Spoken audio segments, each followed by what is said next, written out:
सत्सङ्गत्वे निस्सङ्गत्वं निस्सङ्गत्वे निर्मोहत्वं निर्मोहत्वे निश्चलतत्वं निश्चलतत्वे जीवन्मुक्तिः पुनरपि जननं पुनरपि मरणं पुनरपि जननी जठरे शयनम् इह संसारे बहुदुस्तारे कृपया पारे पाहि मुरा वेदास्वाङ्गोजित कृष्णः दृढः सङ्कर्षणोच्युतः वरुणो वारुणो वृक्षः पुष्कराक्षो महामनाः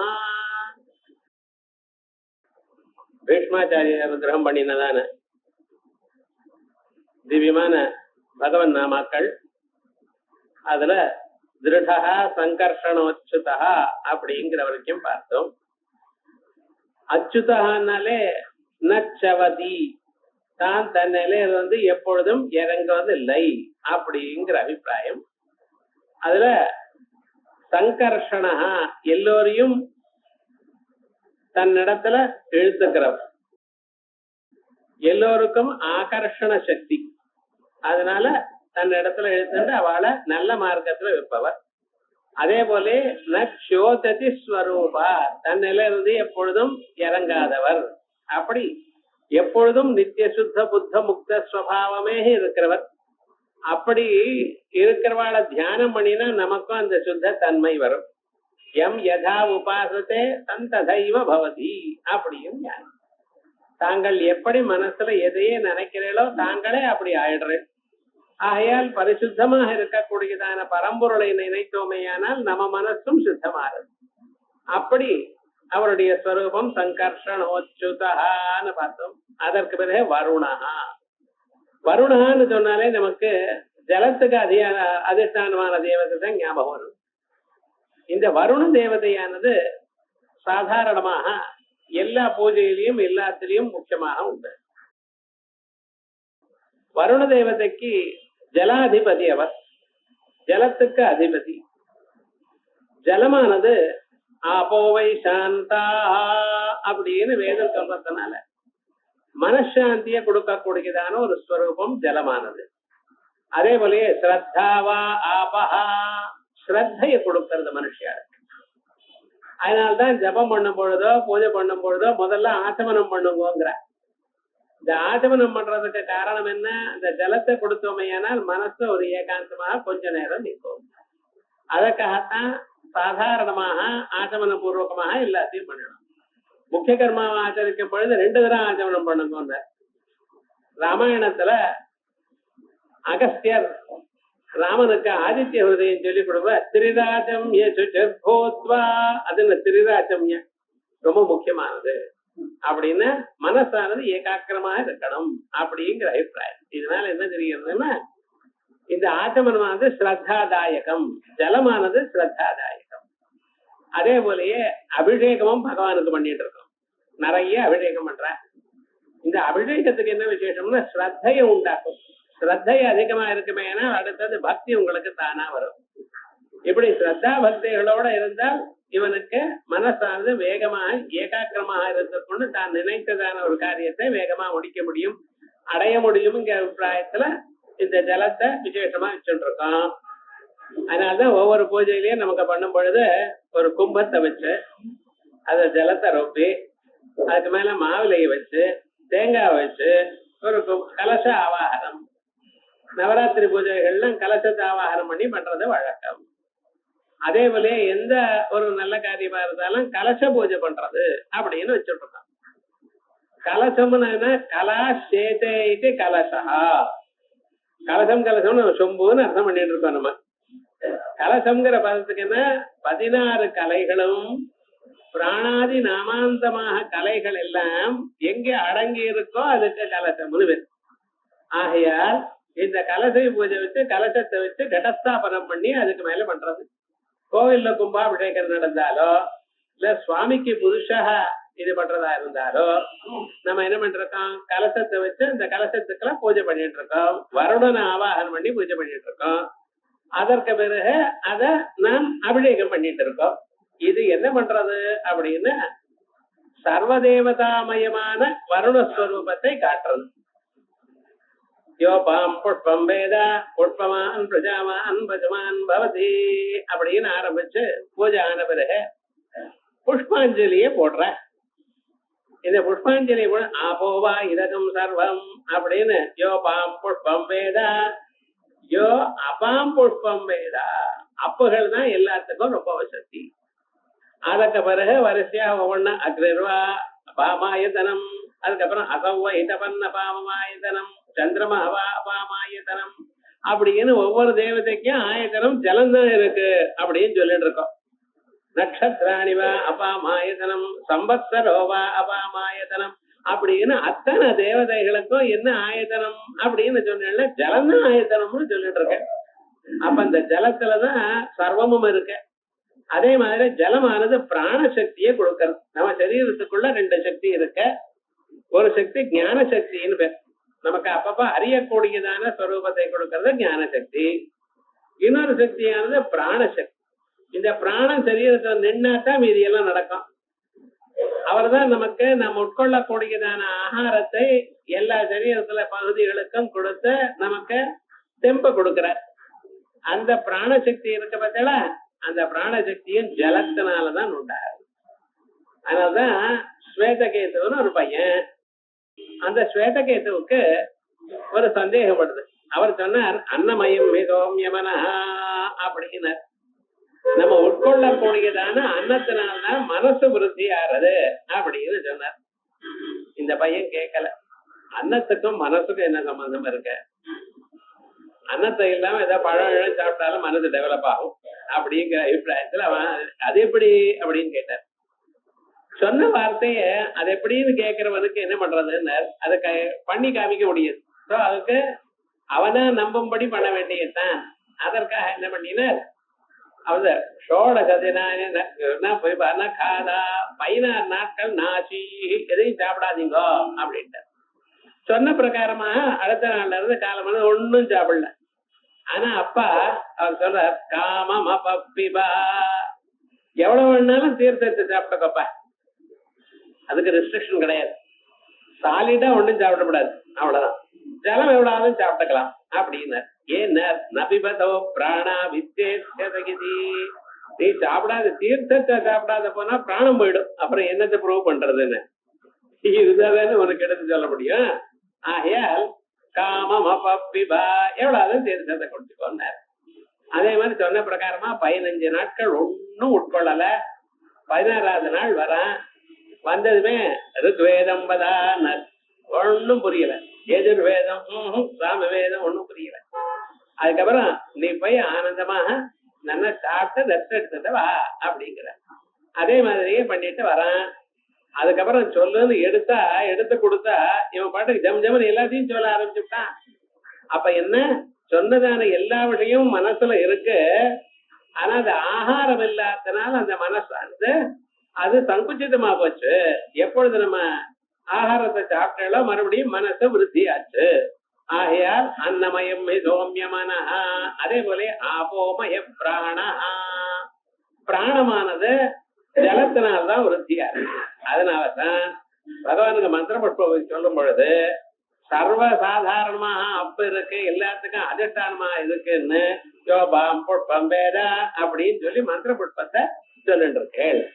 இப்படிப்பட்டதான ஜலமானது எல்லாத்துக்கும் வசதியா இருக்கிறதுனால அந்த ஜலாதி தேவதையா இருக்கக்கூடியதான வருணஸ்வரூபமாக பகவான் இருக்க. ஆகையால் ஆசபனத்துக்கோ கலச பிரதிஷ்டாபனத்துக்கோ கடஸ்தாபனத்துக்கோ கலச அபிஷேகங்களுக்கோ உபயோகப்படக்கூடியதான தீர்த்தமானது பிராணசக்தியை கொடுக்கிறது. அந்த பிராணசக்தி ஸ்வரூபமாக இருக்கக்கூடியதான பகவான் அவருக்கு வருணன்னு பேரு. அதனால வருணா முதல் பேர்.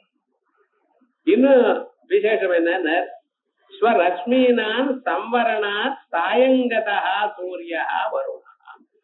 சூரியனுக்கு வருணன்னு பேர். எப்பொழுது உதிக்கிற காலத்துல இல்ல, சாயங்காலத்துல அஸ்தமிக்கிற காலத்துல வருணம்னு பேர்.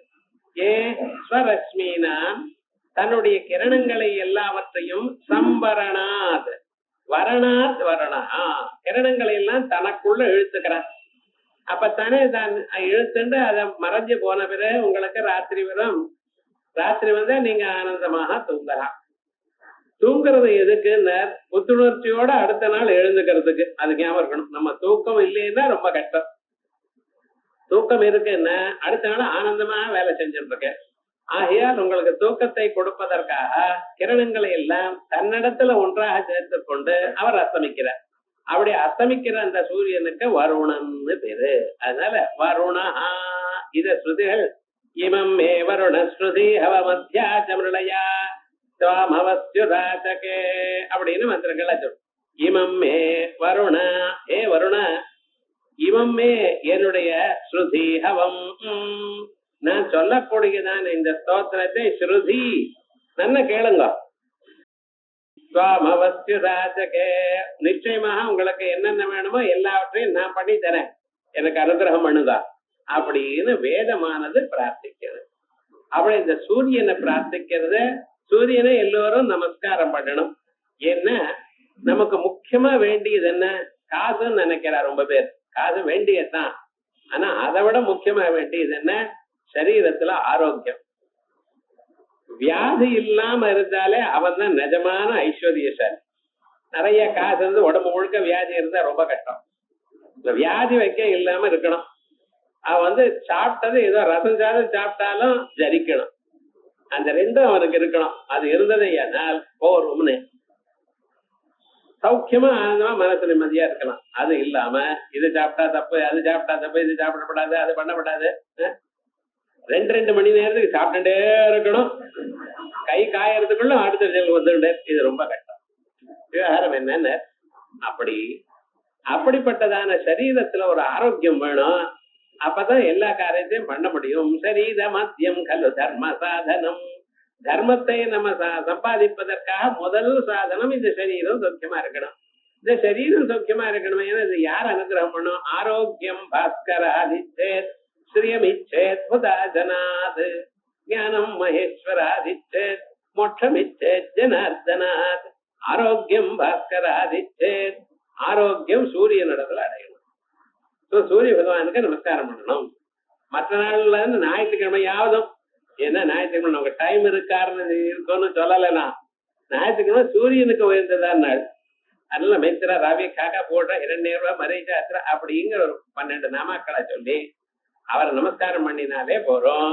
சரீரத்துக்கு நல்ல ஆரோக்கியம் வரும். கண்கள் நல்லா வேலை செய்யும்.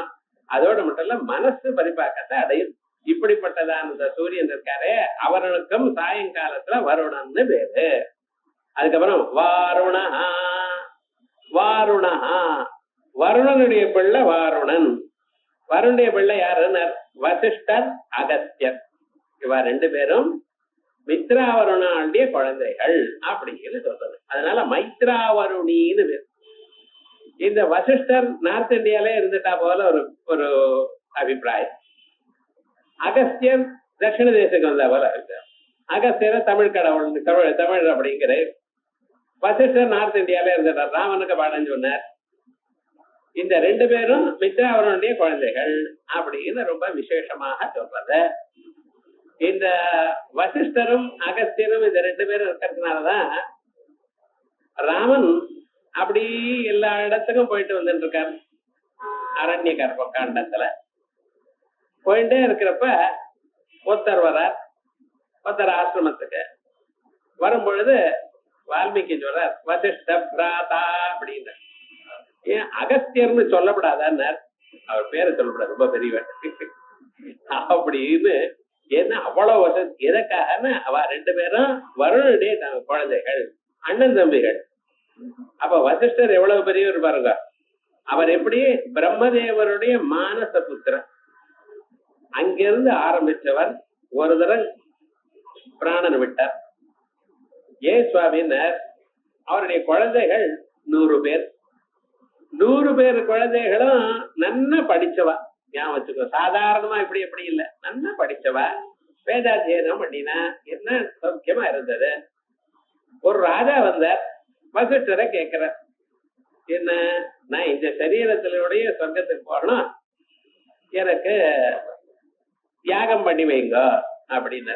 அவர் சொல்றார், ஸ்வர்க்கத்துக்கு நீங்க போகணும்னா அதுக்கு யாகங்கள் பண்ணி வைக்கிறேன், ஆனா இந்த சரீரத்தோட போக முடியாது. ஏன்னா இந்த சரீரம் இங்க சரியா வராது, அந்த ஊர் கண்டிஷன்ஸுக்கு இந்த சரீரத்துல போறதுன்னு நியாயம் இல்லை, ஆகையால் அது போக முடியாது, வேதம் அதை பத்தி சொல்லல, ஆகையால் அது வேண்டாம்னு சொன்னார். வேண்டாம்னு சொன்னா ராஜாவுக்கு மனசுக்கு பிடிபடல. நம்ம வீட்டு வாத்தியாரா இருக்கார், நம்ம கேட்ட காசெல்லாம் தரோம், இவர் எல்லாம் பொழிச்சுட்டு இருக்கோம், எனக்கு ஒரு ஆசை இருக்குன்னு அந்த ஆசையை நிறைவேற்றி வைக்க மாட்டேங்கிறாரு. இங்க பிராணனை விட்ட பிறகு அந்த லோகத்துக்கு போய் அங்க ஒரு சரீரத்தை எடுத்துட்டு இது கஷ்டமா இருக்குன்னு. என்னதான் இருந்தாலும் நம்ம சாதாரணமா நம்ம சரீரத்திலேயே நமக்கு நான்கிற அபிமானம் ஜாஸ்தி. அப்ப ராஜா அவருடைய சரீரம் பாருங்க, வேலைக்கு எல்லாம் நன்னா நடக்கிறத நன்னா கொண்டா இருந்துட்டு இருக்கார். அவர் தன் சரீரத்தை விடணும்னு அவ்வளவு சீக்கிரமா அவருக்கு இஷ்டம் இருக்குமா? அவர் என்ன பண்றாரு, இந்த சரீரத்திலேயே நான் போகணும்னு நினைக்கிறார். இவரும் கொடுக்க மாட்டேங்கிறார். வீட்டு வாத்தியார்னா அதுக்கப்புறம் ஒண்ணும் சொல்ல முடியாது, அவரை பார்த்துக்க முடியாது. சரி, திருப்தி இல்லாம ஆத்துக்கு போயிட்டார் ராஜா. அதுக்கப்புறம் அப்படியே பிளான் பண்றாரு. கொஞ்ச நாள் ஆன பிறகு வசிஷ்டர் எங்கேயோ வெளியூர் போயிருக்கார். இவர் அவுட் ஆஃப் ஸ்டேஷன் கண்டதை பார்த்து நேரா வசிஷ்டைய குழந்தைகள்கிட்ட வந்தார். அந்த 100 பேரும் சொல்லி, நீங்க எல்லாம் சேர்ந்து எனக்கு ஒரு யாகம் பண்ணி வைங்களேன், இந்த சரீரத்திலேயே சொர்க்கலோகத்துக்கு போறதுக்கு. அவ பார்த்தா, நாங்க அப்பா கிட்ட வாசிச்சிருக்கோம், எல்லாம் வாசிச்சிருக்கோம், வேதத்துல எல்லாமும் இருக்கு, ஆனா இந்த பிரயோகம் மட்டும் தெரியலையே எங்களுக்கு.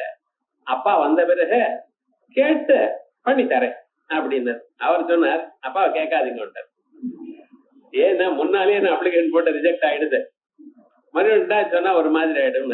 அப்பா அந்த குழந்தைகளுக்கு கோபம் உண்டு.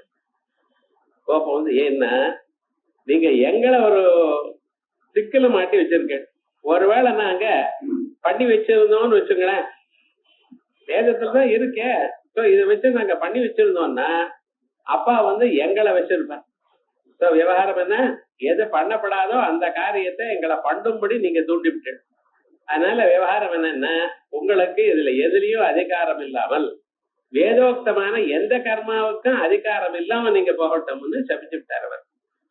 அவர் பார்க்கிறார், ஆடாடாடா நம்ம ஒண்ணு ஆரம்பிச்சோம்னா இது அநியாயமா வேற விதமா போயிடுது அப்படின்னு கோபம் வந்துடுறவருக்கு என்ன பண்ண முடியும்?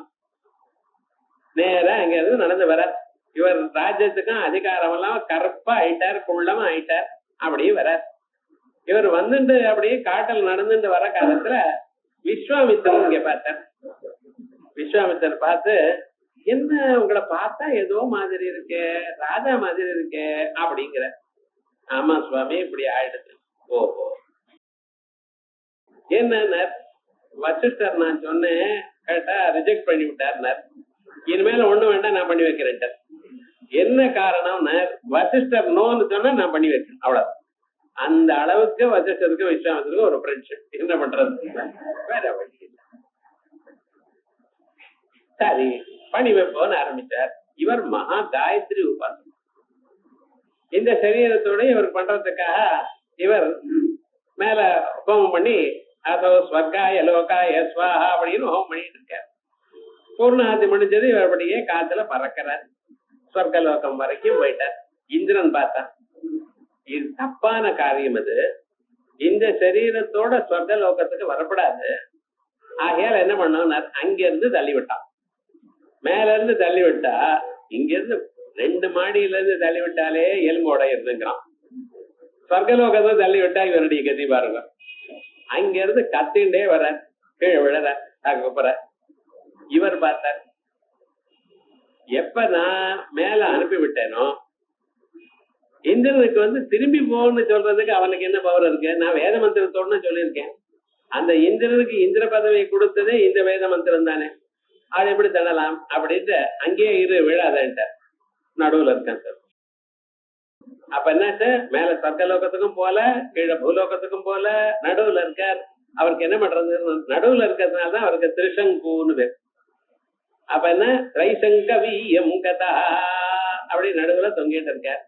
விஸ்வாமித்திரர் பார்த்தாராம், என்ன இப்படி பண்ணிவிட்டீரேன்னு சொன்னா பயப்படாதீங்க, உங்களுக்கு இந்த உலகத்துல என்னென்ன இருக்கோ எல்லாத்தையும் நான் பண்ணி தரேன் அப்படின்னு ஆரம்பிச்சு ஒவ்வொரு பதார்த்தமும் எது இங்க இருக்கோ அதுக்கு தகுந்தாப்புல பிரதியா இன்னொன்று சுட்டி பண்ணினார். இங்க மிளகாய் இருக்கு பார்த்தீங்களா, அதுக்கு பதிலாக மிளகாயை தயார் பண்ணி கொடுத்தார். அதே போல இந்த ஊர்ல எலுமிச்சம்பழம் இருக்க புளிக்கிறதுக்கா புளின்னு ஒண்ணு தயார் பண்ணினார். அதே மாதிரி லோகத்துல எல்லா பதார்த்தமும் எது இருக்கோ அதுக்கு டூப்ளிகேட்டா இன்னொன்னு, டூப்ளிகேட் இன்னைக்கு இல்ல அன்னைக்கே தயார் பண்ணிட்டார். எல்லா பதார்த்தத்துக்கும் டூப்ளிகேட்டா ஒவ்வொன்னா தயார் பண்ணி விட்டார். கடைசியில அந்த புதுசா தயார் பண்ணினதான உலகம் இருக்கு. அதனாலதான் சிரார்த்தாதிகள்ல இந்த மிளகா இவைகள்லாம் நம்ம சேர்த்துக்கிறது இல்லை. இவைகள்லாம் ஏன் சேர்த்துக்கிறது இல்லை? எல்லாம் விஸ்வாமித்திர சிருஷ்டிங்கிற பேர். கடைசியில என்ன ஆச்சுன்னா அவர் எல்லாம் ஆன பிறகு இந்த லோகத்துக்கு தயார் பண்ணியதான உலகம் இருக்க இதற்கு காப்பாத்துறதுக்காக இன்னொரு இந்திரனை தயார் பண்றேன். அந்தியம் இந்திரம் கரிஷ்யாமி அப்படின்னு ஆரம்பிச்சுட்டார். நிஜமா இந்திரனுக்கு இப்ப பயம் வந்திருக்கு. அந்த இந்திரன் வந்தானே ஆனால் இவள் அந்த இந்திரனுக்கும் இந்த இந்திரனுக்கும் சண்டை வந்ததே ஆனால் யார் ஜெயிப்பாளோ என்னமோ இது வம்பா இருக்க ஓடினான்னே பார்க்கணும். எங்க பிரம்மதேவர்கிட்ட, பிரம்மதேவர் சிவன்கிட்ட ஓடினார்.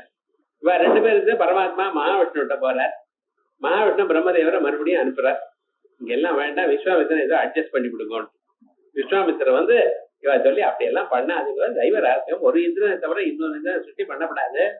ஆனா நீங்க சொன்னபடி திரிசங்குவுக்கு ஸ்வர்க்கம் உண்டு. அவர் அங்கே கலிகாலம் எண்டார பரியந்தம் அங்கேயே ஆனந்தமா இருப்பார். அவருக்கு ஸ்வர்க்கம் தானே நீங்க தரேன்னு. ஸ்வர்க்கம் போல அதை விட வசதியா புதுசா மாடர்ன் ஸ்வர்க்கம் எல்லாத்தையும் நான் பண்ணி தரேன் அப்படின்னு அரேஞ்ச் பண்ணி கொடுத்தார்.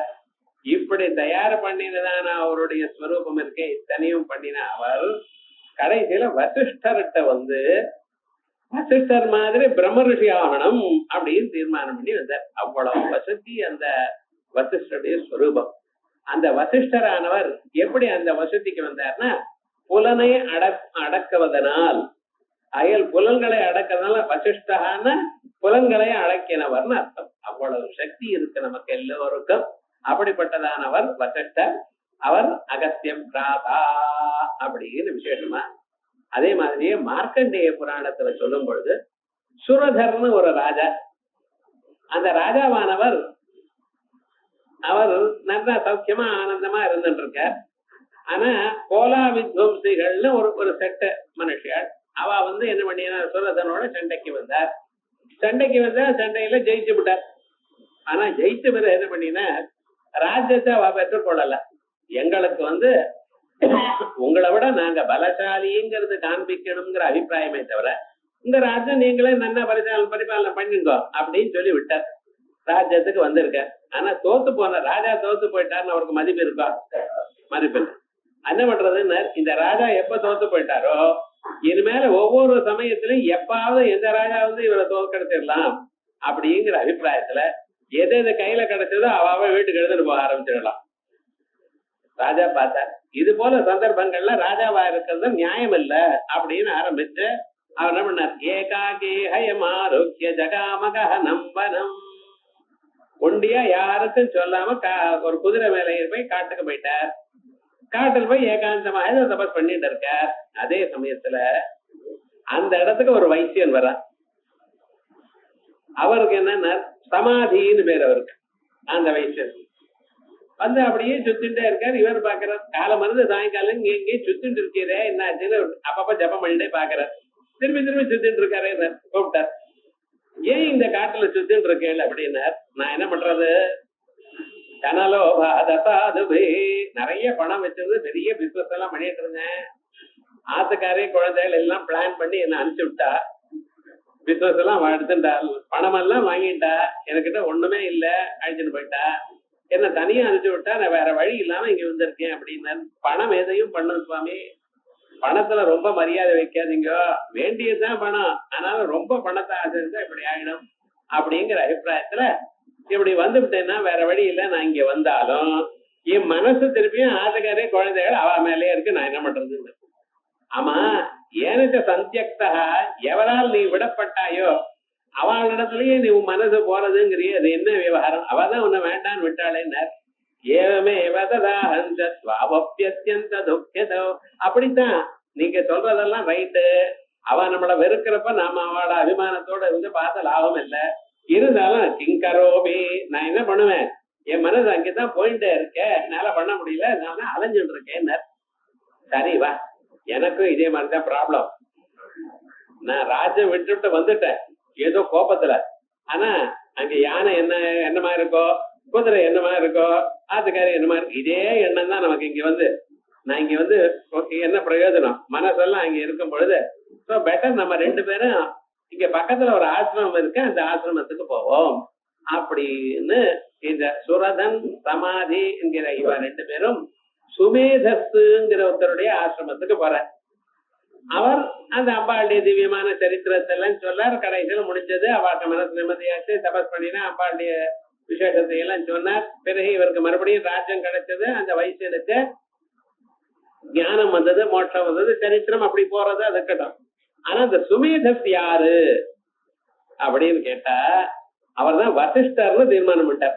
கடைசியில யாரு சுமேதஸ்ன்னு பேர் வச்சனே தவிர வசிஷ்டர் தான் அங்க. அப்படி வசிஷ்ட ஸ்வரூபமா இருக்கிறவர். ஆகையால் வருணஸ்யாபத்தியம் வசிஷ்டா அகஸ்தியோவா வருண வாருணா. சோ வாருணஹாங்கிற பேரானது வசிஷ்டருக்கும் பொருந்தும், அகஸ்தியருக்கும் பொருந்தும். அப்படிப்பட்டதான அவரும் அடுத்ததா அந்த வசிஷ்ட உருவமாகவும் பகவான் வந்துருக்கார். நாராயணம் பத்மபுவம் வசிஷ்டம் சக்திஞ்ச தத்புத்திர பராசரஞ்ச வியாசம் சுகம் கௌடபதம் மஹாம்சம் கோவிந்த யோகிந்திரமதாஸ்யம் ஸ்ரீசங்கராஜாத்யமதாஸ்ய பத்மபாதம் ச ஹஸ்தாமலகம் ஜெஷ்யம் தம் திரோட்டகம் வார்த்திகாரமன்யாதஸ்மத் குருன் சந்ததமானதோஸ்மி அப்படின்னு குரு பரம்பரையில வசிஷ்ட ஸ்வரூபமாகவும் அவர் இருந்துட்டு இருக்கார். அதனால வாருணஹா. அதுக்கப்புறம் விருட்சஹா. விருட்சஹா பகவானுக்கு என்ன பேரு, விருட்சஹான்னு பேரு. மரம்னு போய் பகவான் பேர் வச்சிருக்கேன். இதையாவது பரவாயில்ல, சிவசாஸ்திரத்துல சிவனுக்கு ஸ்தானுன்னு பேரு. ஸ்தானுன்னு என்ன தெரியுமா, மொட்டை மரம்னு பேரு. இங்க மரம்னு சொன்னாலே ஏதோ புஷ்பம் இருக்கு, பழம் இருக்கு, காய் இருக்கு அப்படின்னு நீங்க சொல்லலாம். பகவான் சிவனுக்கு ஸ்தானுன்னு பேரு. என்ன சார் அது? அது விருட்சஹான்னா என்ன அர்த்தம், மரமானது ஓரிடத்துல இருந்து அசையாம எப்படி அங்கே நிக்கிறதோ அதே போலயே அவர் இருக்கிறதுனால இவருக்கு விருட்சஹான்னு பேரு. விருட்ச இவ அசலதயா ஸ்திதா இது விருட்சஹா. மரமானது எப்படி அசையாமல் இது ஒரு இடத்துல இருக்குமோ, மற்ற எல்லா பிராணிகளும் அசையும். ஒரு இடத்துல இருந்தா மானோ மாடோ அங்கிருந்து போயிட்டே இருக்கும். மரம் என்னாச்சு, அங்கேதான் இருக்கணும். பூகம்பம் வந்தாலும் அங்கேதான் நிக்கணும். என்ன பண்றது, பத்திட்டு எரியறது உடம்பு முழுக்க, அதை விட்டு போக முடியுமா? முடியாது. விருட்ச இவ ஸ்தப்தோதி விதிஷ்டத்யேகா. வேதம் சொல்றது விருட்ச இவ ஸ்தப்தா. ஒரு மரமானது எப்படி ஒரு இடத்துலயே இருக்கமோ, அசையாம இருக்கமோ, அப்படியே திவிதிஷ்டத்யேகா. ஏகா ஒருவரா இருந்து கொண்டு ஆகாசத்துல இருந்து கொண்டிருக்கேள், தேவலோகத்துல இருந்துட்டு இருக்கேள் அப்படின்னு வேதம் சொல்றா போல இவர் விருட்சஹா. இதுல என்ன ஒரு விசேஷம்னா, ஒரு இடத்துல இருக்கிறது தான் வசதியாக நம்ம நாட்டுல சொல்லிருக்கு. இப்ப என்ன நினைச்சிட்டு இருக்க, மெட்ராஸ்ல காலமே இருக்கிறது, மத்தியானம் டெல்லிக்கு வருது, சாயங்காலம் ரஷ்யாவுக்கு போறது, அடுத்த நாள் இங்க வருது. இதெல்லாம் வசதி தான். நீங்க எல்லாம் வசதி, இது வசதியா நம்ம ஊர்ல நம்ம நடக்கல. இஹைவஸ்தம் வேதம் சொல்றது. இஹைவஸ்தம் இருக்கிற ஊர்ல இருந்தோம், இங்க இங்கேயும் அலைஞ்சுட்டே இருக்க வேண்டாம். உங்களுக்கு என்னென்ன வேணுமோ எல்லா வசதிகளும் உங்களை தேடி வரணும். அதான் உங்களுடைய கௌரவம். உங்களுக்கு என்ன வேணும், சொந்த வீடு வேணும், ஆகாரம் வேணும், பெரிய பதவி வேணும், ஜனங்கள் உங்களை வந்து வாழ்த்தணும், எத்தனை அதெல்லாம் இந்த ஊர்லயே இருக்கட்டுமே. இதுக்காக இங்கேயும் இங்கேயும் அலைகிறேன். இஹைவஸ்தம் இந்த ஊர்லயே இருங்கோ. மாவிய ஓஷ்டம் எங்கேயும் எங்கேயும் அலையாதீங்கோ. போறதா இருந்தா லைஃப்ல ஒரே ஒரு தரம் காசிக்கு போயிட்டு வாங்க நடந்து. அது ஒண்ணுதான் பழைய நாள்ல ஒரு ஜர்னின்னா அது ஒண்ணுதான் இருந்தது. இப்ப என்னன்னா டெய்லி போயிட்டு வந்திருக்காரு பிளேன்ல பைலட். புண்ணியம் உண்டோ அது வேற.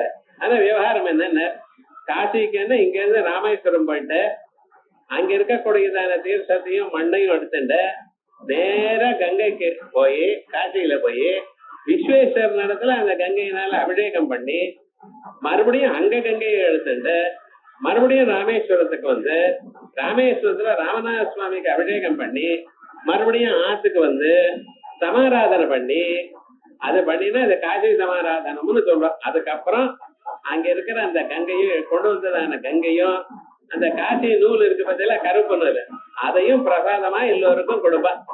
இது வழக்கம். இப்படி பண்ணினேன்னா காசியில இப்படி பண்ணினேன்னா ரொம்ப முக்தின்னு சொல்றது. அது இருக்கட்டும். ஏன் சொல்ல வந்தேன்னா, அப்படி இங்கேயும் இங்கேயும் அலையாம ஒரு இடத்துல இருக்கணும். விஸ்வமாயுர் வியஸ்னுதம். எவ்வளவு என்ன வருஷம் இருக்கணும்? பகவான் எத்தனை வருஷம் உங்களுக்கு 100 வருஷம் சொல்லியிருக்காரோ 100 வருஷம் அரோக திருடகாத்திரலா இருக்கணும். 100 வருஷம்னா 100 வருஷம் இருக்கணும். முடியும் மனுஷங்களால. அதை எக்ஸ்டெண்ட் பண்ணிக்கவும் முடியும். 116 வருஷம் இருக்க முடியும்னு சாந்தோக்கிய உபநிடத்துல சொல்றது. அதுக்கு வேண்டியதான பிரக்கிரியை எல்லாம் சொல்லியிருக்கு. அப்படி சரீரத்துல ஒரு சிரமமும் இல்லாம 100 வருஷம் இருக்கணும். அதுக்கப்புறம் கிரீடம் தவ புத்திரை, உங்க குழந்தைகளோட நீங்க விளையாண்டு இருக்கணும். அதோட மட்டும் இல்ல, பேரன்களோட பேரனுடைய குழந்தைகளுக்கு பொறுமணும். கிரீடம் தவ புத்திரை நத்ருபி, புத்திரன் புத்தனுடைய பையன் பௌத்திரன், பௌத்திரனுடைய பையன் நப்தா. அது வரைக்கும். இப்பெல்லாம் என்னாச்சு, பேரனோட விளையாடுறதே ரொம்ப கஷ்டமா இருக்கு. ஏன்னா பையனுக்கே 35ல கல்யாணம். அதுக்கப்புறம் அவருடைய பையன் பேரன் பிறக்கிறதுக்கே இவருக்கு ஒன்றும் சரியா வர மாட்டேங்குது. அப்படி என்ன பிரயோஜனம்? அப்பெல்லாம் ஒரு 40 வயசுக்கு பேரன் வந்துருவா, 60 வயசுக்கு பேரனுக்கு பையனே பிறந்திருப்பான். அப்படி கிரீடம் தவ புத்திரை நத்ருபே மோதாமானோ ஸ்வே கிரஹே. உங்களுக்கு ஒரு சொந்த வீடு இருக்கணுமா இருக்கிற இடத்துல. அப்படியெல்லாம் இருக்கிறதா வசத்தின்னு சொல்லியிருக்கேன். ஆகையால் அசலமாக ஓரிடத்துல இருந்து கொண்டு பகவானை தியானம் பண்ணிட்டு அக்னி காரியங்கள்லாம் பண்ணிட்டு தினந்தோறும் அக்னிக்கு பூஜை பண்ணிட்டு இப்படி இருக்கிறதா வசத்தின்னு சொல்லியிருக்கேன். ஆகையால் விருட்ச இவஸ்தப்தோதி விதிஷ்டத்யேகா அப்படின்னு சாஸ்திரங்கள் சொல்றது. அதனால விருட்சான பகவானுக்கு பேர். அதுக்கப்புறம் புஷ்கராட்சோ மகாஸ்வனஹா. புஷ்கராட்சா, புஷ்கரம்னா தாமரைன்னு ஒரு அர்த்தம் மேல சொல்ல போறேன். அதற்கு முன்னால வியாப்தியர்த்தத்வாத் அட்சதேர் தாதோஹோ புஷ்கர உபபதாத் அண் பிரத்யயே புஷ்கராட்சா. இதுல புஷ்கரம்ங்கிறது ஒரு முன்னால ஒரு சஃபிக்ஸ். அட்சகான்னு வியாபிச்சு இருக்கிறவர், எங்கும் வியாபித்து இருக்கிறவர். இத பார்க்கணும். எங்கும் உள்ளவர்னு நம்ம சொன்னோம்னா என்ன அர்த்தம்? சர்வ வியாபகமாக எந்த இடத்துலயும் அவர் இருக்காருங்கிறத நம்ம பார்க்கணும். எல்லா இடத்துலயும் இருக்க. ஆனா நம்ம என்ன பண்ணிட்டு இருக்கோம்? எதையும் இதுங்கிறது தான் பாக்குறோம். நமக்கு தவிர 2வது பதார்த்தம் உலகத்துல எது இருந்தாலும் அப்பொருளை நாம் எப்படி பார்க்கிறோம்? இது என்று பார்க்கிறோம். ஆனா அதை நான் என்று பார்க்கக்கூடியதான ஒரு தருணம் வரணும் நமக்கு. இப்பொழுது நான் எனக்கூடியதான எண்ணம் எங்க இருக்கு? மனுஷியாளுக்கு தன் இதயத்துக்குள்ளத்தான் இருக்கு. இதை பார்த்துதான் நான்கிறேன், இதை பார்த்து நான்கல. ஆனா உலகம் எப்படி இருக்கு? நான் இது, இந்த 2 தான் உலகம். அகமிதம், இதான் உலகம். அகம் நான், இதம் பொருள். இது தவிர வேற ஏதாவது இருக்கா? சில சமயத்துல இத அதும்ப, எட்டி இருந்தா அதும்ப, இந்த டேபிள் அப்பொழுதும்ப. ஒரு 10 வருஷத்துக்கு முன்னால இந்த டேபிள் அப்படின்னு அப்ப என்ன அப்பொழுதுங்கிற, அதே இப்பொழுதுங்கிற இங்க இருந்த. சோ தேசத்தினாலேயோ காலத்தினாலேயோ ஒரு இடத்துல எட்டி இருந்தால் அது என்றும், கிட்ட இருந்தால் இது என்றும், காலத்தினால் வெகு நாட்களுக்கு முன்னால இருந்தா அதுங்கிறதும், இப்பொழுதுதான் இதுங்கிறதும் சொல்றது வழக்கம். ஆனா இதுவோ அதுவோ, எட்டி இருந்தாலோ கிட்ட இருந்தாலோ எப்பொழுதும் என்ன மட்டும் நான் தான் சொல்லுவேன். உலகத்துல ஒவ்வொரு மனுஷனுக்கு என்ன? தான் தனது, தான் தன்னால பார்க்கப்படும் பொருள். இது தன்னால பார்க்கப்படும் பொருளானது 2 விதமா இருக்கு. மறுபடியும் எதுன்னு, தாங்கள் அறிந்த பொருள், தாங்கள் அறியாத பொருள். இல்லையா? இந்த உலகத்துல பொருள் 2 விதம். எது? எந்த பொருளா இருந்தாலும் நான் இல்ல, நான் தான். என்னால பார்க்கப்படுறதோ கேட்கப்படுகிறதோ அனுபவிக்கப்படுகின்ற பொருளோ அது என்னது? என்னை விட வேறானது. என்னை விட வேறான பொருளை இது அது என்று சொல்வேன். நான் என்று எப்பொழுதும் சொல்ல மாட்டேன். இந்த டேபிள நான் எப்பாவது சொல்வேனோ, இந்த சவத்தை நான் எப்பாவது சொல்வேனோ, சொல்ல மாட்டேன். நானுங்கிறது இங்கத்தான் நான் சொல்லுவேன். வெளியில இருக்கிற பொருள் எதுவா இருந்தாலும், எவ்வளவு அழகா இருந்தாலும், எவ்வளவு பெருசா இருந்தாலும் அது இது அது எனக்குடையதான பெயரால் தான் சொல்வேன். அந்த இது எது எனக்கூடியதான பொருட்கள் இருக்கு இல்லையா, அது எப்படி இருக்கு? சிலது எனக்கு அறியப்பட்டதான பொருள், சிலது எனக்கு அறியப்படாததான பொருள். உங்க ஆத்துல இருக்கிற பொருள் எல்லாம் உங்களுக்கு தெரியும், மദ്രാஸ்ல இருக்கிற பொருள் உங்களுக்கு தெரியும், அமெரிக்கால இருக்கிற பொருள் உங்களுக்கு தெரியுமா? நான் கேள்விப்பட்டிருக்கேன் சார், பார்க்கல சார். இல்ல அதனுடைய பொம்மை தான் பார்த்திருக்கேன், டிவியில பார்த்திருக்கேன், நேர பார்க்கல சார். அப்ப என்ன, சில பொருளானது அறியப்பட்டதாக இருக்கு, சில பொருளானது அறியப்படாததாக இருக்கு. ஆனா இந்த பொருள் அறியப்பட்டதுன்னு உங்களுக்கு யார் சொன்ன? உங்களுக்கு தெரியுமான்னு நான் கேட்கிறேன். உங்களுக்கு பிரெஞ்சு தெரியுமான்னு நான் கேட்டா என்ன பதில் வருது? தெரியும். உங்களுக்கு தெரியும்னு எப்படி? அதான் எனக்கு தெரியுமே சார், அதனால எனக்கு தெரிஞ்சது. ஒருத்தர் தெரியுமான்னு கேட்டா தெரியாதுன்னு. இவர் அறியலைங்கிறது அவருக்கு எப்படி தெரியும்? அவர்தான் அறியலையே. அறியாத பொருளை அறியலைன்னு எப்படி தெரிஞ்சதுன்னு கன்ஃபியூஸ் பண்ணாதீங்க. ஏதோ எனக்கு தெரிஞ்சதுன்னு நிறைய விஷயங்கள் நம்ம சொல்றோமே தவிர அதை எப்படின்னு உங்களுக்கு தெரியும்? தூங்கினேன்னா எப்படி தூங்கினேன்னு சாதாரண கேள்வி. அது சில சமயத்தில் சின்ன குழந்தைகளோட பேசினா வம்பு. தூங்கினேன், அது எப்படி தூங்கினேன் அப்படின்னு என்ன எப்படி சொல்ற? கண்ணை போட்டுட்டேன், நான் முடிக்கிறேனே வரலையேன்னா எப்படி தூக்கம்? அது அது தானா வரணுமே தவிர தூங்குறதுக்கு ஒரு முயற்சி என்ன பண்ணலாம்? லைட் எல்லாம் ஆஃப் பண்ணலாம், நல்ல மெத்தையில படுத்துக்கலாம், ஃபேன் ஆப்டிமல் ஸ்பீட்ல போட்டுக்கலாம், ஜம்மனு தூங்குறதுக்கு முயற்சி பண்ணிட்டே இருப்போம். பண்ணிட்டே இருந்தாலும் அது காலமே முடிஞ்சு போயிடும். அப்படி இல்ல, அது இவ்வளவுதான் உங்களால பண்ண முடியும். ஆனா தூக்கமானது தானா வரணும். அதுக்காக ஒரு முயற்சியும் நீங்க பண்ணி பிரயோஜனம் இல்லை. அதுக்கு வேண்டியதான சந்தர்ப்பங்களை எல்லாம் நீங்க ஆக்கலாம். அதே விதமாக இந்த சாதாரணமான விஷயங்கள்லாம் நம்ம எப்படி பண்றதுன்னு எப்படி வர முடியும்? ஒண்ணும் பண்ண முடியாது. ஆகையால் விவகாரம் என்னடா, சர்வ வியாபகமா இருக்கக்கூடியதான பொருள்களை இதை அறிவேன் என்றோ இதை அறியலை என்றோ அது சொல்றது யாரோ உள்ள ஒருத்தர் இருக்க, அவருக்கு பேரு சாட்சின்னு பேரு. நம்ம எல்லோருடைய சரீரத்திலையும் சாட்சின்னு பேரு. அந்த சாட்சி தான் நமக்கு காட்டுகிறார், ஐயா நீ இதை அறிவாய், ஏ ஜீவனே நீ அறிய மாட்டாய், அனாவசியமா அறிவேன்னு சொல்லி மாட்டிக்காத இவர்கிட்ட, அடுத்ததாக கேள்வி கேட்டாலும் கேட்டுருவார், பெட்டர் அறிய மாட்டேன்னு சொல்லு அப்படின்னு சொல்றார். இது சாதாரணமா நமக்கு தெரியுறதோ இல்லையோ? அப்ப அறிவது அறியாதது, அறியப்படும் பொருளோ அறியப்படாத பொருளோ இவ்விரண்டையும் அறிவதாகவும் அறியாததாகவும் அறிபவர் ஒருத்தர் இருக்கிறார். எனக்கு நான் இதை அறிவேன் என்று அறிபவரோ, நான் இதை அறியலை என்கிறதை அறிபவர் ஒருத்தர் இருக்கார். இந்த அறியப்படும் பொருளையும் அறியப்படாத பொருளையும் அறிபவர் ஒருத்தர் இருக்காரே, அவர் தான் பகவான். இப்ப விவகாரம் என்ன? அவர் தான் புஷ்கராட்சா, எல்லாமாகவும் இருக்கார், எங்கும் இருக்கார். எங்கும் இருக்கக்கூடியதான அப்பரம்பொருளை அறிவதற்கு அவர் தான் வேணும், வேற யாரும் முடியாது. ஆகையால்தான் பகவான் பாகவத்துல சொல்லும் பொழுது பகவானுடைய நாமாவை கேட்கிறதுக்கு பகவானே உங்க இதயத்துல வந்து உட்காரணும். நமக்கு கேட்டா புரியாது, அதை புரிஞ்சுக்கிறதுக்கு யாருன்னு அவரே உள்ள உட்காரணும், அவரே சொல்றவருடைய இதயத்துல இருக்கணும், அவரே அந்த வாயத்தையாக வரணும். அப்பொழுது அவருடைய ஸ்வரூபம் புரியும். ஆகையால் சர்வமும் அவருடைய பதார்த்தம் தான். ஆனா நமக்கு என்ன பண்ணிட்டு இருக்கா? நாம் பண்ணிட்டு இருக்கோம், நான் பேசுறேன் என்றும் நான் கேட்கிறேன் என்றும் நினைக்கிறது எல்லாமே போய். ஆகையால் எல்லாமாகவும் எல்லா பொருளாகவும் அறியப்படும் பொருளாகவும் அறியப்படாத பொருளாகவும் அறிபவராகவும் அறிவாகவும் அவர்கள் இருக்க. இது என்ன சார் இப்படி இருந்தா ஒன்னும் சரியா வரலையே அப்படின்னு. இந்த கர்நாடகால கல்யாணத்துக்கு போன என்ன அவ என்ன பண்ணுவா தெரியுமா? நான் சீர் வைப்பா. சர்க்கரையினால கிளி, சர்க்கரையினால ஒட்டகம், சர்க்கரையினாலேயே யானை, எல்லாமே சர்க்கரையிலே பாக பண்ணி வச்சிருப்பா.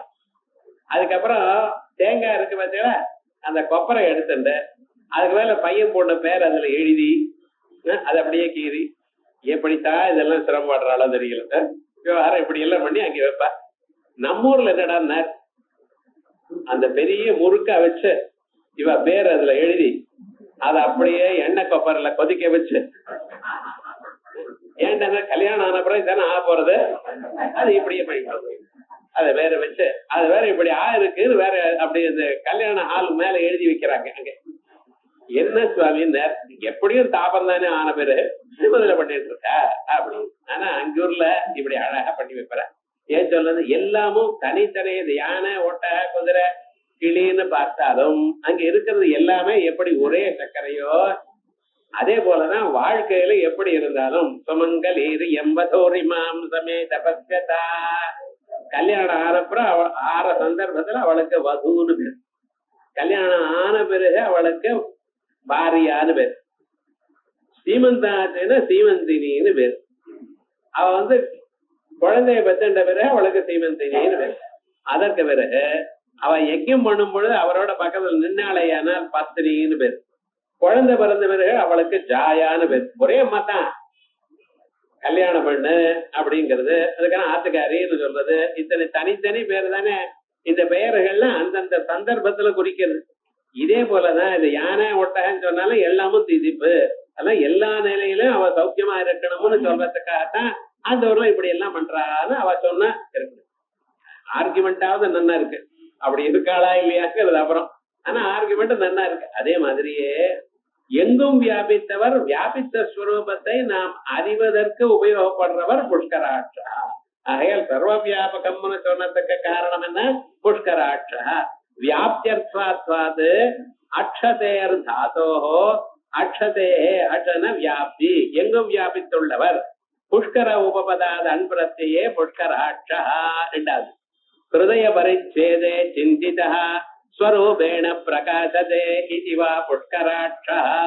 இந்த பகவான நீங்க எங்க முதல்ல பார்க்கலாம்? இதயத்துக்குள்ள பார்க்கலாம், இதய தாமரைக்குள்ள பார்க்கலாம். நீலதோயத மத்தியஸ்தாத் வித்யுல்லேகேவ பாஸ்வரா. ஸ்ருதி சொல்றது. அவர் எப்படி இருக்கார்? கருப்பா இருக்காராம், கருப்பான மேகம் மாதிரி இருக்காரு. நம்ம இதயத்துக்கு கழுத்துக்கு கீழே 4 அங்குலத்துக்கு கீழே நம்ம இதயமானது தாமரை மொட்டு மாதிரி தொங்கிட்டு இருக்கான் கீழ் நோக்கி. இன்னைக்கு தியானம் பண்ணீங்கன்னா அந்த தாமரை மொட்டானது அப்படி நன்னா மலர்றது, மலர்ந்து அப்படியே இதழ்கள்லாம் மேல் நோக்கி வரலாம். மலர்றது அப்படி இல்லை, நன்னா மலர்ந்து மேல் நோக்கி வரதான். வரும் பொழுது இந்த தாமரைக்கு மட்டும் வேற எந்த புஷ்பத்துக்கும் இல்லாதான ஒரு விசேஷம் ஒண்ணு இருக்கு. ஏன்? அந்த இதழ்கள்லாம் மலர்ந்து வெளியில வந்த பிறகு அந்த நடுவுல ஒரு இடம் இருக்கு. அது எந்த புஷ்பத்துக்காக தான் பார்த்திருக்கா? ரோஜா புஷ்பத்துக்கோ மல்லி புஷ்பத்துக்கோ அந்த இடம் சின்னதான இருக்கும். ஏன்னா தாமரைக்கு மட்டும் என்ன, அதுல ஒரு 16ல இருந்து 24 வரைக்கும் அதுக்கு நடுவுல பீஜங்கள் இருக்கும். தாமரை நடுவுல அந்த பீஜங்கள் இருக்கிறதுக்காக ஒரு இடம் ஒண்ணு இருக்கு. அந்த இடத்துக்குள்ள பகவான் நிக்கிறாராம். அவரை நீங்க பார்க்கலாம். இப்ப எப்படி மலர்ந்த தாமரையே கீழே இருக்கக்கூடியதான மொட்டா இருக்கக்கூடியதான தாமரை மலர்ந்து அப்படியே மேல் திரும்பி அந்த நடுவுல பகவானை நீங்க பார்க்கும்படி பண்ணலாம். இது எல்லோரும் பார்க்கலாம். எனக்கு தெரியுமான்னு கேட்காதீங்க, உங்களுக்கு நிச்சயமா தெரியும். சாஸ்திரம் சொல்றது, நான் சொல்லல, வேதம் சொல்றது. வித்யுல்லேகேவ பாஸ்வரா சோக்ரபுக் விபஜந்தி ஸ்மமாஹாரமஜ ரக்கவி அப்படின்னு வேதங்கள்ல அக்ரபுக். நீங்க எதானாலும் முதல்ல அவருக்கு உங்களுக்கு அனுகிரகம் பண்றார். அப்படி அந்த மின்னல் கொடி எப்படி பிரகாசிக்கிறதோ அப்படி அவரை நீங்க பார்க்கலாம். இதயத்துக்குள்ள எல்லோரும் பார்க்கலாம். அதுக்கு என்ன பண்ணணும்? கண்ணை மூண்டு உட்காரணும். தினந்தோறும் ஒரு 10 நிமிஷம் நான் பாக்குறேங்கிற எண்ணத்துல தோன்றாரான்னு இதயத்துக்குள்ள இதை சொன்ன பிரகாரமாக நம்ம பண்ணிட்டே இருந்தாலும் ஒரு 6 மாசத்துக்கு நன்னா தெரியும் அப்படிங்கிற சாஸ்திரம் சொல்றது. அப்படி இதயத்துல பிரகாசிக்க கூடியதாக இருக்கிறதுனால்தான் புஷ்கராட்சா. புஷ்கரம்னா தாமரைன்னு அர்த்தம். இதய தாமரையில் நன்றாக விளங்குபவர். ஆகையால் அவருக்கு புஷ்கராட்சா. அதான் புண்டரீகே சிந்திதா. ஹிருதய புண்டரீகே இதய தாமரையில் சிந்திதா பிரகாசிப்பவர். யோஜனை பண்ணிருந்துமே தியானம் பண்ணல ஸ்வரூபேண பிரகாசதே. பகவான் தன்னுடைய ஸ்வரூபத்தை எல்லோருக்கும் காட்டுறார். ஆகையால் பகவான் என்ன எதிர்பார்க்கிறார்? அவருக்கு மாம்பழமோ அந்த பழமோ எதிர்பார்க்கல. நைவேத்தியங்கள்லாம் என்ன விதவிதமா வச்சா பரவாயில்ல, நீங்க சாப்பிடலாம், நான் வேண்டாம்னு சொல்லல. விவகாரம் என்னன்னு இவைகளை அவர் எதிர்பார்க்கல. அவர் எதிர்பார்க்கிறார் என்ன? உங்களிடத்துல சுத்தமான ஒரு பக்தி, அவருடைய தியானம். அந்த பக்தி தியானம் இந்த ரெண்டும் இருந்ததுன்னா அவர் பார்க்கலாம், எல்லோரும் பார்க்கலாம் அப்படிங்கிறார். அதனால ஹிருதய புண்டரீகே சிந்திதா ஸ்வரூபேண பிரகாசதே. அவருடைய ஸ்வரூபம் இது என்று தன்னுடைய ஸ்வரூபத்தை காமிக்கிறார். பிரகாசதே இதுவா புஷ்கராட்சா. இதற்கும் பகவானுக்கு புஷ்கராட்சான்னு. அதுக்கப்புறம் மகாமனாஹா சிருஷ்டி ஸ்தித்யந்த கர்மாணி மனசைவ கரோதி மகாமனாஹா. இப்ப மனுஷன் எந்த ஒரு சின்ன செயலை பண்றதா இருந்தாலும் அவனுக்கு பல பொருள்கள் தேவையா இருக்கு. ஒரு கயவன் எடுத்துங்க, ஒரு குடத்தை பண்றான். குடத்தை பண்றது மண்ணுதான் இருக்க, குடத்தை பண்ணுங்க முடியுமா? மண்ணு மட்டும் இருந்தா போறாது, ஜலம் வேணும், சக்கரம் வேணும், தண்டம் வேணும், மற்ற பதார்த்தங்கள்லாம் வேணும், அப்பதான் முடியும். அதே போல சமையல் பண்ணுங்க, அரிசி உப்பு இருக்குன்னு போறாது, பாத்திரம் வேணும், ஸ்டவ் வேணும், அதுக்கு வேண்டிய மற்ற பதார்த்தம் கரண்டி முதலிய பதார்த்தங்கள்லாம் வேணும். அதெல்லாம் இருந்தா தான் முடியும். ஏதாவது ஒண்ணு குறைஞ்சாலும் சரியா வராது. அப்ப என்ன, எந்த ஒரு செயல் பண்றதா இருந்தாலும் இவனுக்கு அந்தந்த பொருளை தவிர அதுக்கு மற்றதான பல பொருளுடைய தேவை இருந்தா தான், அது வசதி இருந்தால்தான் இவனால பண்ண முடியுமே தவிர ஒன்றும் இல்லாமல் இவனால பண்ண முடியாது. ஆனா பரம்பொருளான ஒரு உலகத்தை படைக்கிறதுக்கு முன்னால எப்படி இருந்தார் சார்? ரெண்டாவது பொருள் இல்ல அவர்கிட்ட. ததேவ சோமியமக்ராசித் ஏகமேவா அத்விதீயம், ஒண்ணுதான் இருந்தார். அவர் தான் இருந்தார், வேற ஒண்ணும் இல்லை. இப்ப ஒண்ணும் இல்லைன்னா அது எப்படி சார் தயார் பண்றதுன்னு முதல்ல தயார் பண்றதுக்கு வேண்டியதான சாமான் எல்லாம் வேணுமே, அதை தயார் பண்றதுக்காக வேற சாமான் வேணுமே, என்ன பண்றது? ஒண்ணுமே பண்ண முடியலையே, அவர் எப்படி முடியும்னார். அவர் ஒண்ணும் கவலையே படல. ஏண்டார் மனசைவ சங்கல்பயதே. அவர் என்ன பண்ணார்? அடுத்த க்ஷணம் பகுஸ்யாம் பிரஜாயேதே, அடுத்த க்ஷணம் நான் பலவாக ஆவேன் அப்படின்னு நினைச்சார். பலவாக ஆவேன்னு நினைச்சார், பலவாக ஆயிட்டார். உலகம் முழுக்க சுருட்டி எல்லாம் எப்படியாச்சு? மனசுனால ஏற்பட்டது. அதனால அவர் மகாமனா, யாருடைய மனசனுடைய சங்கல்பமே எல்லாவற்றையும் படைக்கவும் அப்படிப்பட்ட நிலை அடைஞ்சார். சிருஷ்டி ஸ்தித்யந்த கர்மாணி மனசைவ கரோதி, அத்தனை செயல்களும் மனசினாலேயே பண்றாருங்கிறதுக்காக மகாமனா மனசைவ ஜெகத் சிருஷ்டிம் சம்ஹாரஞ்ச கரோதியா. உலகத்தினுடைய சிருஷ்டியும் சம்ஹாரமும் மனசினாலேயே பண்றதுனாலேயே அவருக்கு மகாமனான்னு பேரு விஷ்ணு புராணம் கொடுத்திருக்கு அவருக்கு. இப்படி பகவானுடைய நாமாக்கள்ல விசேஷமாக வருணோ வாருணோ விருட்சா புஷ்கராட்சோ மகாமனா அது வரைக்கும் பார்த்தோம். மேல் நாமாக்கள் பகவான் பகானந்தி வனமாலி ஹலாயுதா ஆதித்யோ ஜோதிராதித்யா சஹிஷ்ணர்கதி தத்தமஹா. எங்க திவ்யமான நாமாக்கள்